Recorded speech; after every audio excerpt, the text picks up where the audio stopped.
अगोदर मी सांगितल्याप्रमाणे कोल्हापूरला सुद्धा आता महालक्ष्मीचा आराखडा मंजूर झालेली आहे, ज्योतिबा आराखडा मंजूर झालेली आहे. त्यानंतर महालक्ष्मीतून बरेच पर्यटक, तिरुपतीतून बरेच पर्यटक कोल्हापूरला येतात. त्यामुळे मला थोडा ओरिएंटेशन याच्याबद्दल आहे. म्हणजे रिलिजियस टुरिझम असो या याच्यासाठी असो, वारकरी तर आपला म्हणजे महाराष्ट्राच्या शक्ती आहेत.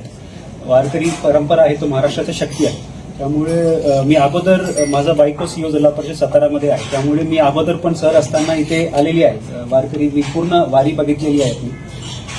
त्यामुळे याच्यामध्ये काम करायला मला खूप अभिमान वाटते आणि मी पर्टिक्युलरली मी भाग्यवान समजतो. म्हणजे पांडुरंगांना सेवा करायला मी भाग्यवान समजतो मी सर्वप्रथम. त्यामुळे काम करायला याच्यामध्ये खूप स्कोप आहेत आणि सीएम सरांचा खूप प्रायोरिटी क्रमांक 1 वर हा विषय आहे. त्यामुळे मी नक्की ह्यावर मी पूर्ण लक्ष देऊन चांगल्या पद्धतीने मी काम करणार. आणि मी जे काय आता मी शिकलेले आहेत कोल्हापूरमध्ये तिरुपतीतून येणाऱ्या पर्यटक म्हणून, ज्योतिबामधून, तो नक्की याच्यामध्ये मी इम्प्लिमेंट करणार.